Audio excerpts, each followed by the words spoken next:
പുതിയൊരു വീഡിയോയിലേക്ക് എല്ലാവർക്കും സ്വാഗതം. അങ്ങനെ ആദർശും നൈനയും വരുന്നത് കാണുമ്പോൾ ജലജ ഇങ്ങനെ പറയുകയാണ്, വരാൻ പാടില്ലാത്തവരൊക്കെ ഇതാ വരുന്നുണ്ട് എന്നിങ്ങനെ പറയും. ആദർശ് നേരെ ജയൻ്റെ അടുത്തേക്ക് വന്നിട്ട് ഞങ്ങൾ ഡോക്ടറെ ഒന്ന് കണ്ടിട്ട് വരാമെന്ന് പറഞ്ഞ് അവിടെ നിന്ന് പോവാണ്. ആ സമയത്ത് ജാനകി ഇങ്ങനെ പറയുന്നുണ്ടായിരുന്നു, ഞാൻ എന്തിനാ അവൻ്റെ കൂടെ ഇങ്ങോട്ട് വന്നിരിക്കുന്നത്, അതന്നെ ഒരു ദുശകുനാണ് എന്നൊക്കെ പറയൂ കേട്ടോ. അപ്പോൾ ജയൻ അത് ഇഷ്ടപ്പെടുന്നില്ല. ജയൻ പറയുന്നുണ്ടായിരുന്നു, അനന്തപുരിയിലെ ഒരു അംഗം എങ്ങനെയാണോ ജീവിക്കേണ്ടത് അതിനനുസരിച്ച് തന്നെയാണ് മോൾ അവിടെ നന്നായിട്ട് ജീവിച്ചു പോകുന്നത്. അതൊക്കെ നീ ഇനി മനസ്സിലാക്കണമെങ്കിൽ ഒരുപാട് സമയം എടുക്കും എന്ന് പറയുമ്പോൾ ജലജയ്ക്ക് അത് ഇഷ്ടപ്പെടുന്നില്ല. ജലജ ചോദിക്കുന്നുണ്ടായിരുന്നു, ഏട്ടൻ എന്തിനാ അവളിങ്ങനെ വെറുതെ പുകഴ്ത്തുന്നത്, ഇപ്പോൾ ഏട്ടത്തി ഇങ്ങനെ കിടക്കാൻ കാരണം അവളല്ലേ എന്ന് പറയൂട്ടോ. അപ്പോൾ ജയൻ പറയുന്നുണ്ടായിരുന്നു, ഇങ്ങനെ തെറ്റ് ചെയ്തവർ തന്നെയാണോ ഇങ്ങനെ നിരപരാധികളെ ഇങ്ങനെ തെറ്റുകാരാക്കുന്നതെന്ന് എനിക്കും ആദർശിനൊക്കെ നല്ല സംശയം ഉണ്ടെന്ന് പറയണം. അപ്പോൾ ജലജേനെയും അഭിനെയും അതുപോലെ തന്നെ അനാമികേനെയും അവളുടെ അമ്മേനെയൊക്കെ സംശയമുള്ള കാര്യം പറയുമ്പോൾ ജാനകി പറയുന്നുണ്ടായിരുന്നു, എൻ്റെ മരുമോളെയും അമ്മേനെയും ഇതിലേക്ക് ഇങ്ങനെ വലിച്ചഴിക്കേണ്ടെന്ന് പറയട്ടെ, പിന്നെ ഞാനും എൻ്റെ മോനും ആണോ തെറ്റുകാരൻ എന്നൊക്കെ ജലജയും ദേഷ്യത്തോടു കൂടി ചോദിക്കുകയാണ്.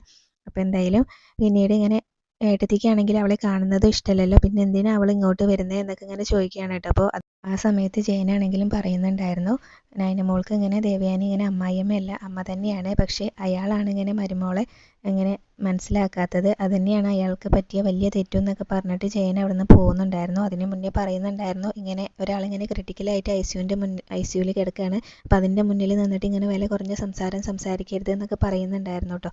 അതൊക്കെ പറഞ്ഞിട്ടാണ് ജയൻ അവിടെ നിന്ന് അങ്ങ് പോകുന്നത്.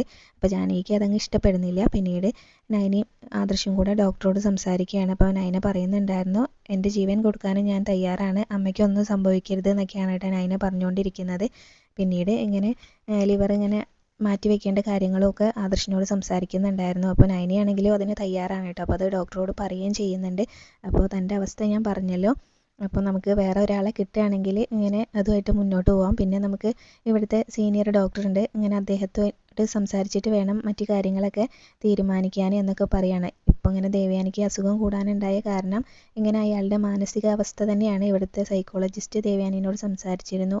അയാളുടെ ഉള്ളിലാണെങ്കിൽ ഇപ്പം മരുമകളോടുള്ള വെറുപ്പാണ് എന്നൊക്കെ പറയും. അപ്പോൾ നൈനയാണെങ്കിലും അമ്മായിമ്മേനെ ഇങ്ങനെ ജീവൻ കൊടുത്തും സഹായിക്കാൻ തയ്യാറാണ്, പക്ഷേ അമ്മായിമ്മ ആഗ്രഹിക്കുന്നത് ഇങ്ങനെ മരുമകളുടെ ജീവൻ പോണേന്നാണ് എന്നൊക്കെ ഇങ്ങനെ പറയും. അപ്പോൾ ആദർശ് പറയുന്നുണ്ടായിരുന്നു, അതുകൊണ്ടാണ് ഞാൻ പറഞ്ഞത്, ഞാനിപ്പോൾ വല്ലാത്തൊരു മാനസികാവസ്ഥയിലൂടെയാണ് കടന്നു പോണേന്നൊക്കെ ഇങ്ങനെ പറയുന്നുണ്ടായിരുന്നു. പിന്നീട് നൈനയാണ് ഇങ്ങനെ ലിവർ കൊടുക്കുന്നതെന്നുള്ള കാര്യം ദേവയാനി അറിയണ്ട എന്നൊക്കെ പറയുകയാണ് കേട്ടോ. അപ്പോൾ അതറിഞ്ഞിട്ടുണ്ടെങ്കിൽ അത് വേണ്ടാന്നേ ഇങ്ങനെ അമ്മ പറയുള്ളൂ എന്നൊക്കെ പറഞ്ഞിട്ട് നൈന അങ്ങ് സംസാരിക്കുന്നുണ്ടായിരുന്നു. അപ്പോൾ ഡോക്ടർ പറയും, ആദ്യം തൻ്റെ കാര്യം ഒരു തീരുമാനം എടുക്കട്ടെ, എന്നിട്ട് നമുക്ക് നോക്കാമെന്ന് പറയുകയാണ്. അപ്പോൾ എന്തായാലും സീനിയർ ഡോക്ടർ വന്ന് എന്തായാലും അവർ തമ്മിൽ സംസാരിച്ച ശേഷമൊക്കെ നമുക്ക് എല്ലാം തീരുമാനം എടുക്കാം, മറ്റൊരു ഡോണറെ കിട്ടുകയാണെങ്കിൽ അതുമായിട്ട് മുന്നോട്ട് പോകാമെന്നൊക്കെ ആദർശിനോട് പറയുന്നുണ്ടായിരുന്നു കേട്ടോ.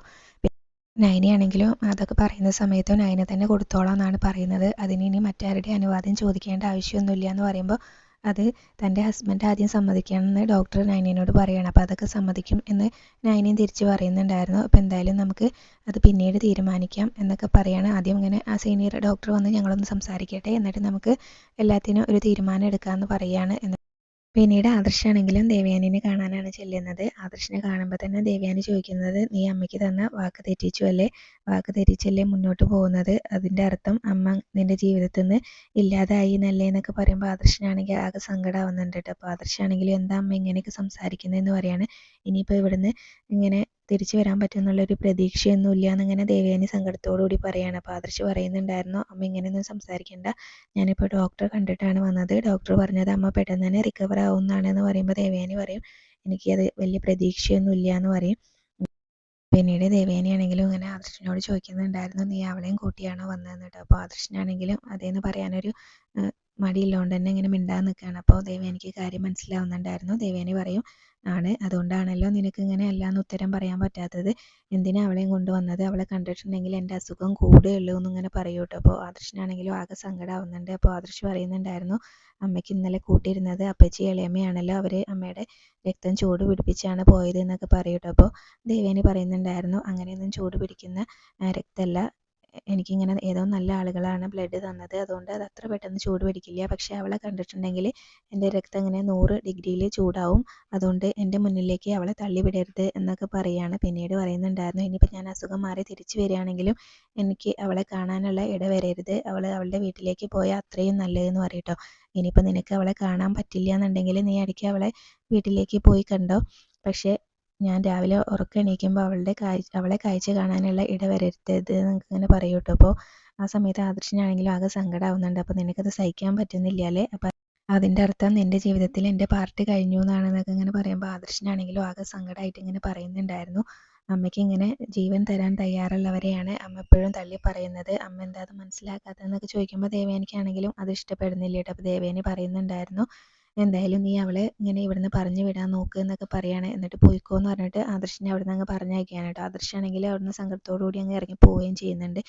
പിന്നീട് ജയനാണെങ്കിലും ഇങ്ങനെ നയനയോട് പറയുന്നുണ്ടായിരുന്നു, മോൾക്ക് അമ്മേനെ കാണണമെന്ന് നല്ല ആഗ്രഹമുണ്ടെന്ന് എനിക്കറിയാം, പക്ഷെ എന്ത് ചെയ്യാനാ മോളെ, ഇങ്ങനെ അമ്മ നിന്നെ മനസ്സിലാക്കുന്നില്ലല്ലോ എന്നൊക്കെ ഇങ്ങനെ പറയണം. അപ്പോൾ ഇവരിങ്ങനെ സംസാരിച്ചുകൊണ്ട് നിൽക്കുമ്പോഴാണ് ആദർശ് ഐസിയുവിൻ്റെ ഡോറ് തുറന്ന് ഇറങ്ങുന്നത് കേട്ടോ. അപ്പോൾ എന്തുണ്ട് കാര്യങ്ങൾ എന്നൊക്കെ ചോദിക്കുമ്പോൾ ഇങ്ങനെ നയനയോടുള്ള വെറുപ്പാണ് ഇപ്പോഴും അമ്മേൻ്റെ മനസ്സിൽ എന്നൊക്കെ ഇങ്ങനെ പറയൂ കേട്ടോ.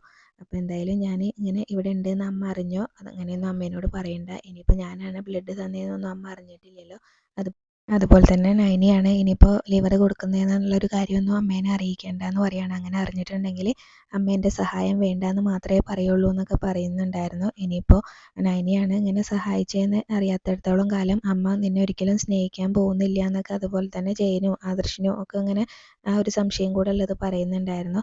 അപ്പോൾ അതൊന്നും വേണ്ട, നമുക്കിപ്പോൾ അമ്മയുടെ ജീവനല്ലേ പ്രധാനം, അത് അങ്ങനെ കാര്യം നടന്നാൽ മതി, ഇതുപോലെ തന്നെ ഇതൊക്കെ അറിയേണ്ടവർ മാത്രം അറിഞ്ഞാൽ മതി, മറ്റുള്ളവരെ ഒന്നും അറിയിക്കേണ്ട, ഇനിയിപ്പോൾ ഞാനിവിടെ അഡ്മിറ്റ് ആയാലും എങ്ങനെ ഞാൻ എൻ്റെ വീട്ടിലേക്ക് പോയതാണെന്ന് മറ്റുള്ളവരോട് പറഞ്ഞാൽ മതി എന്നൊക്കെ പറയൂ കേട്ടോ.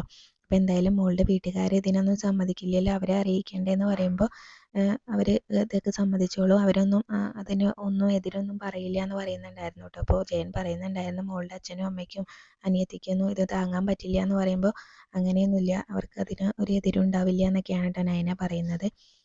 പിന്നെ ജയനാണെങ്കിലും ഇങ്ങനെ പറയുന്നുണ്ടായിരുന്നു, മോള് ഇനി അയാളെ സഹായിക്കണമെന്ന് ഞാൻ ഒരിക്കലും നിർബന്ധിക്കില്ല എന്നൊക്കെ പറയുകയാണ്. ഇനിയിപ്പോൾ മറ്റാരെങ്കിലും കിട്ടിയാൽ നമുക്ക് അവരെ നോക്കാം, ഞാനും ആദർശം കൂടെ മറ്റാരെങ്കിലും നോക്കാം എന്നൊക്കെ പറയുമ്പോൾ നയന അതിന് സമ്മതിക്കുന്നില്ല കേട്ടോ. ഇനിയിപ്പോൾ കുറഞ്ഞ സമയം കൊണ്ട് ഇങ്ങനെ ആരെ കിട്ടാനാച്ചാൽ ഞാൻ തന്നെ കൊടുത്തോളാം എന്നൊക്കെയാണ് പറയുന്നത്, എൻ്റെ ശരീരത്തിൻ്റെ ഒരു ഭാഗം കൊടുക്കാൻ എനിക്ക് ഇങ്ങനെ സമ്മതമാണെന്നൊക്കെയാണ് കേട്ടോ നയന പറഞ്ഞുകൊണ്ടിരിക്കുന്നത്. അപ്പോഴും നയനേനെ ഇങ്ങനെ ദേവയാനി മനസ്സിലാക്കാത്തതിനെ കുറിച്ചൊക്കെ ആദർശവും നയനയൊക്കെ ജയനൊക്കെ പറയുന്നുണ്ടായിരുന്നു. അപ്പോൾ ഈ കാര്യങ്ങളൊക്കെ അറിഞ്ഞിട്ടുണ്ടെങ്കിലും ചിലപ്പോൾ ഇനിയിപ്പോൾ അമ്മ പറയാൻ പോകുന്നത് അവളിങ്ങനെ കൊല്ലാൻ നോക്കിയിട്ട് എന്നെ സഹായിച്ചു എന്നൊക്കെ ആയിരിക്കും ഇങ്ങനെ വീണ്ടും അമ്മ പറയാൻ പോകുന്നതെന്നൊക്കെ ഇങ്ങനെ പറഞ്ഞിട്ട് അങ്ങ് ജയനോട് പറയുന്ന സമയത്ത് ജയനാണെങ്കിലും ആ ഒരു സംശയം ഉണ്ടായിരുന്നു. എന്തായാലും ഇങ്ങനെ മോളെ മനസ്സിലാക്കാത്തതാണ് അയാളുടെ ജീവിതത്തിലെ ഏറ്റവും വലിയ തിരിച്ചടി അയാൾക്ക് എന്നൊക്കെ പറഞ്ഞിട്ട് ജയൻ അവിടെ നിന്ന് അങ്ങ് പോവാണ്. അപ്പോൾ ആദർശാണെങ്കിലും നയനയാണെങ്കിലും ഇങ്ങനെ ഭയങ്കര സങ്കടത്തോടു കൂടി നിൽക്കുകയാണ് കേട്ടോ. അപ്പോൾ നയനയ്ക്കാണെങ്കിലും ഇങ്ങനെ അമ്മ ഇങ്ങനെ തന്നെ മനസ്സിലാക്കും എന്നുള്ളൊരു പ്രതീക്ഷയൊക്കെ ഉണ്ട്, അത് അങ്ങ് തുറന്ന് പറയുകയും ചെയ്യുന്നുണ്ടായിരുന്നു. പിന്നെ അബീനെയാണ് കാണിക്കുന്നത്. അബീൻ്റെ അടുത്ത് വന്നിട്ട് ഇങ്ങനെ ജലജ പറയുന്നുണ്ടായിരുന്നു, കാര്യങ്ങളൊക്കെ ആകെ കുഴഞ്ഞു മറിഞ്ഞു എന്നാണ് തോന്നുന്നത്, ഇങ്ങനെ ദേവയാനിക്ക് ഭയങ്കര സീരിയസ് ആണല്ലോ, അപ്പോൾ ഇതിങ്ങനെ പോലീസ് കേസ് ആവും എന്നാണ് തോന്നുന്നത് എന്നൊക്കെ പറയുമ്പോൾ, അങ്ങനെ പോലീസ് കേസ് ആയാലും നമ്മൾ തെറ്റൊന്നും ചെയ്തിട്ടില്ലല്ലോ, പിന്നെ നമുക്ക് ഈ കാര്യം അറിയായിരുന്നു, അത്രയല്ലേ ഉള്ളൂ, ഇനിയിപ്പോൾ കേസായാലും യഥാർത്ഥ പ്രതികളെ പിടിച്ചാലും നമുക്ക് ഇളയ മരുമോള് ഈ വീട്ടിൽ നിന്ന് അങ്ങ് പുറത്ത് പോകട്ടെ എന്നൊക്കെയാണ് കേട്ടോ അങ്ങനെ അബി പറഞ്ഞുകൊണ്ടിരിക്കുന്നത്.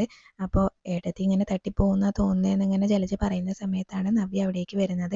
അപ്പോൾ നവ്യ അത് കേട്ടു കേട്ടോ. അപ്പോൾ ഞാൻ പറഞ്ഞു കേട്ടത്, എത്ര ഈസി ആയിട്ടാണ് നിങ്ങളത് പറഞ്ഞത് എന്നൊക്കെ പറയും കേട്ടോ, തട്ടിപ്പോകുമെന്ന് പറഞ്ഞതെന്നൊക്കെ ഇങ്ങനെ പറയും. അപ്പോൾ ഞാൻ അങ്ങനെയൊന്നും പറഞ്ഞിട്ടില്ല, ഞാൻ ഏട്ടത്തിക്ക് സീരിയസ് ആണെന്നാണ് പറഞ്ഞതെന്നൊക്കെ പറയുമ്പോൾ, ഇതിപ്പോൾ മറ്റാരെങ്കിലും പറഞ്ഞതാണെങ്കിൽ അത് ഇങ്ങനെ വിശ്വസിക്കായിരുന്നു, പക്ഷേ ഞാനിത് എൻ്റെ ചെവി കൊണ്ട് കേട്ടാണെന്നൊക്കെ പറയുമ്പോൾ നിൻ്റേത് ഇപ്പോൾ വലിയ ആന ചെവിയാണല്ലോ എന്നൊക്കെ ഇങ്ങനെ പറഞ്ഞിട്ട് ഇങ്ങനെ ചൂടാവുകയാണ് കേട്ടോ ജലജയാണെങ്കിലും. പിന്നീട് അബി പറയുന്നുണ്ടായിരുന്നു, വെറുതെ ഇങ്ങനെ വേണ്ടാത്ത പറയരുത് എന്ന് പറയും. പിന്നീട് ജലജയാണെങ്കിലും നവ്യനോട് ചോദിക്കുന്നുണ്ടായിരുന്നു, അമ്മായി മരിക്കുമെന്ന് ഉറപ്പ് വരുത്തിയിട്ടാണോ നിങ്ങൾ അവിടുന്ന് പോകുന്നതെന്ന് ഇങ്ങനെ ചോദിക്കും. അപ്പോൾ ജലജയ്ക്കാണെങ്കിലും അത് ഇഷ്ടപ്പെടുന്നില്ല. അപ്പോൾ ജലജ പറയുന്നുണ്ടായിരുന്നു, ഒരുത്തിപ്പ് അങ്ങോട്ട് വന്നിട്ടുണ്ട്, അവൾക്ക് നല്ല കുറ്റബോധമുണ്ട്, അതുകൊണ്ടാണ് ആദർശിൻ്റെ കൂടെ അവളിങ്ങനെ ഹോസ്പിറ്റലിൽ കിടന്ന് ഇങ്ങനെ ചുറ്റിത്തിരിയുന്നത്, ഇങ്ങനെ ഏട്ടത്തേക്ക് അവളെ കാണുന്നത് പോലും ഇഷ്ടമല്ലാതിരുന്നിട്ട് എന്ന് പറയുമ്പോൾ, വെറുതെ നയനെ പ്രതിയാക്കണ്ട, നയന അവളുടെ ജീവൻ പോയാലും മറ്റാരുടെയും ജീവൻ പോകണമെന്ന് ആഗ്രഹിക്കില്ല എന്ന് പറയൂ കേട്ടോ. അപ്പോൾ നിനക്ക് അത്രയും ഉറപ്പുണ്ടെങ്കിൽ നീ ഇങ്ങനെ ചെന്ന് പോലീസ് കേസ് കൊടുക്കായിരുന്നില്ലേ, മുത്തശ്ശനോട് പറയായിരുന്നില്ലേ എന്നൊക്കെ അഭി ചോദിക്കാണ് കേട്ടോ. പോലീസ് കേസ് ആയിട്ടുണ്ടെങ്കിൽ ഇവിടെ പലരും ഇങ്ങനെ അഴിയെണ്ണും, അതിൽ എൻ്റെ അനിയത്തി കാണില്ല എന്ന് പറഞ്ഞ് നവ്യ അങ്ങ് പറയുന്നുണ്ടായിരുന്നു. പിന്നീട് അബിയുടെയും അതുപോലെ തന്നെ ജലജയുടെയൊക്കെ സ്വഭാവം വിളിച്ച് പറയുന്നുണ്ടായിരുന്നു. അതുപോലെ തന്നെ ഞാൻ ഒരിക്കലും ഇവനോട് ചോദിച്ചിരുന്നു, നീ നിൻ്റെ അച്ഛനെ ലാളനെ കിട്ടിയിട്ടാണോ വളർന്നിട്ടുള്ളതെന്നൊക്കെ, പക്ഷെ അങ്ങനെയില്ല എന്ന് എനിക്കറിയാം, എന്നാലും ഞാൻ ഒന്ന് ചോദിച്ചു എന്നേ ഉള്ളൂ. അതുപോലെ തന്നെ നിങ്ങളുടെ ജീവിതത്തിലും ഇങ്ങനെ പല കുഴപ്പങ്ങളും ഉണ്ട്, നിങ്ങളുടെ ജീവിതം തുടങ്ങിയപ്പോൾ തന്നെ നിങ്ങളെ ഭർത്താവ് പോയി, അപ്പോൾ അതുകൊണ്ട് നിങ്ങൾക്ക് ഇങ്ങനെ നല്ല ദാമ്പത്യം നയിക്കുന്നവരെ കാണുന്നതും ഇഷ്ടമല്ല, അതിൻ്റേതായ എല്ലാ പ്രശ്നങ്ങളും നിങ്ങൾക്ക് ഉണ്ട് എന്നൊക്കെ പറഞ്ഞിട്ട് അബീനെയും ജലജനെയൊക്കെ കുറ്റപ്പെടുത്തിയിട്ട് നവ്യ ഇവിടെ നിന്ന് അങ്ങ് പോവാണ് കേട്ടോ. അപ്പോൾ അവളെ ഇവിടെ ഒന്ന് പെട്ടെന്ന് അങ്ങ് പുറത്താക്കണല്ലോ എന്നാണ് കേട്ടോ ജലജ പറഞ്ഞുകൊണ്ടിരിക്കുന്നത്. പിന്നീട് അബി പറയുന്നുണ്ടായിരുന്നു, അവളെ പുറത്താക്കാൻ വേണ്ടി നമ്മൾ പല വഴിയും നോക്കിയില്ലേ, ഇന്നിപ്പോൾ അവൾ കിടക്കേണ്ട സ്ഥാനത്തല്ലേ അമ്മായി ഇങ്ങനെ ഹോസ്പിറ്റലിൽ കിടക്കുന്നതെന്നും ഇങ്ങനെ അബി അതിൻ്റെ കൂടെ തന്നെ പറയുന്നുണ്ടായിരുന്നു. പിന്നീട് നയനിയാണെങ്കിലും ആകെ അങ്ങനെ വിഷമിച്ചിരിക്കുന്ന സമയത്താണ് നവ്യ വിളിക്കുന്നത്. അപ്പം നവ്യ വിളിച്ചിട്ടാണെങ്കിലും ഇങ്ങനെ നിൻ്റെ അമ്മായിയമ്മയ്ക്ക് ഇപ്പം എങ്ങനെ ഉണ്ട് എന്നൊക്കെ ചോദിക്കുമ്പോൾ ഇങ്ങനെ കുറച്ച് സീരിയസ് ആണ്, ലിവർ മാറ്റി വെക്കണം എന്നൊക്കെയാണ് പറയുന്നത് എന്നൊക്കെ പറയും കേട്ടോ. അപ്പോൾ എന്തായാലും അബി ഇങ്ങനെ ചേച്ചീനോട് കാര്യം പറഞ്ഞോ എന്ന് ചോദിക്കുമ്പോൾ അവൻ പറഞ്ഞൊന്നുമില്ല. അവർ രണ്ടുപേരും കൂടെ അമ്മയും മോനും കൂടെ നിന്ന് സംസാരിക്കുന്നത് ഞാൻ കേട്ടതാണ്, അവരൊക്കെ ഭയങ്കര സന്തോഷത്തിലാണെന്ന് ഇങ്ങനെ പറയുമ്പോൾ നയന പറയുന്നുണ്ടായിരുന്നു, അമ്മയുടെ മുന്നിൽ നിന്ന് മാത്രമേ അവരിങ്ങനെ സങ്കടം കാണിക്കുകയുള്ളൂ, അല്ലാത്തപ്പോഴൊക്കെ അവർക്ക് ഭയങ്കര സന്തോഷമാണ് എന്ന് പറയാണ്. അപ്പോൾ എന്തായാലും ഇനിയിപ്പോൾ എന്ത് ചിലപ്പോൾ ഇവിടെ പായസം വെച്ചൊക്കെ ആഘോഷിക്കുമെന്ന് നവ്യ പറയാണ്. എന്നിട്ട് പിന്നെ നയനിനോട് പറയുന്നുണ്ടായിരുന്നു, നീ ഇടയ്ക്ക് വിളിക്കണേ എന്ന് പറഞ്ഞിട്ടാണ് കേട്ടോ കോള് കട്ട് ചെയ്യുന്നത് നവ്യാണെങ്കിലും. പിന്നീട് ദേവയാനിനെ നോക്കുന്ന ഡോക്ടറും അതുപോലെ തന്നെ സീനിയർ ഡോക്ടറും കൂടെ സംസാരിക്കുകയാണ്. അപ്പോൾ ലിവർ മാറ്റി വെക്കുന്നതിനെ കുറിച്ചൊക്കെയാണ് അവർ സംസാരിക്കുന്നത്. അപ്പോൾ നയനിയാണല്ലോ കൊടുക്കാമെന്ന് പറഞ്ഞിട്ടുള്ളത്, അപ്പോൾ ആ കുട്ടിക്ക് എത്ര ഏജ് ഉണ്ടെന്നൊക്കെയാണ് കേട്ടോ സീനിയർ ഡോക്ടർ ചോദിക്കുന്നത്. അപ്പോൾ ഇങ്ങനെ ഏജിനൊന്നും കുഴപ്പമില്ല, 23 വയസ്സേ ആയിട്ടുള്ളൂ, പിന്നെ ഇങ്ങനെ അയാളുടെ ബോഡി നല്ല ഫിറ്റാണ് എന്നൊക്കെ പറയുന്നുണ്ടായിരുന്നു. അപ്പോൾ ബ്ലഡ് കൊടുത്തതും നയനിയാണല്ലോ, അപ്പോൾ അതിനെക്കുറിച്ച് പറയുന്നുണ്ടായിരുന്നു. ബ്ലഡ് കൊടുക്കുന്ന സമയത്ത് ലോ പ്രഷർ ആയിരുന്നല്ലോ, അപ്പോൾ അതൊക്കെ ഇപ്പോൾ കൺട്രോൾ ആയിട്ടുണ്ട് എന്ന് പറയാണ് കേട്ടോ. പിന്നെ ആ കുട്ടിക്ക് മറ്റുള്ളവരെ പോലെ ഇങ്ങനെ ഒരു പേടിയൊന്നുമില്ല, നല്ല ധൈര്യമാണ് എന്നൊക്കെ പറയാണ്. അപ്പോഴാണെങ്കിലും സീനിയർ ഡോക്ടർ ഇങ്ങനെ പറയുന്നുണ്ടായിരുന്നു, എന്തായാലും ഇങ്ങനെ ലിവർ മാറ്റി വയ്ക്കുന്നതിനെ കുറിച്ചുള്ള ഒരു അറിവ് കൊടുക്കണമല്ലോ, അപ്പോൾ എല്ലാ ഡോക്ടേഴ്സും ആ കുട്ടീനോടൊന്ന് സംസാരിക്കണം, എന്തായാലും ധൈര്യമായി, ഇതിങ്ങനെ വലിയ ആശ്വാസമായി എന്നൊക്കെ പറയാണ്. പിന്നീട് ഇങ്ങനെ ഇനിയിപ്പോൾ മറ്റു കുഴപ്പങ്ങളൊന്നും ഇല്ലെങ്കിൽ ഇങ്ങനെ 3 മാസം കൊണ്ട് തന്നെ ലിവർ ഇങ്ങനെ കൊടുത്ത ആൾ ഓക്കെ ആവും. പക്ഷേ ദേവയാനിയുടെ കാര്യം അങ്ങനെയല്ല, ദേവയാനിക്ക് പ്രത്യേകം ശ്രദ്ധ കൊടുക്കണം എന്നൊക്കെയാണ് കേട്ടോ പറയുന്നത്. ഇങ്ങനെ എന്തോ വലിയ ആസിഡ് ചേർന്ന ഒരു വിഷമാണല്ലോ ഉള്ളിൽ ചെന്നിട്ടുള്ളത്, അപ്പോൾ അതുകൊണ്ട് തന്നെ അതിൻ്റേതായ പ്രശ്നങ്ങളൊക്കെ ഉണ്ട്. അപ്പോൾ എന്തായാലും നമുക്ക് പേഷ്യൻറ്റിനെ ഒന്ന് കാണാം എന്ന് സീനിയർ ഡോക്ടർ പറയാണ്. പിന്നീട് ദേവയാനിനെയും കാണിച്ചുകൊണ്ടാണ് ഇന്നത്തെ എപ്പിസോഡ് അവസാനിച്ചിട്ടുള്ളത്.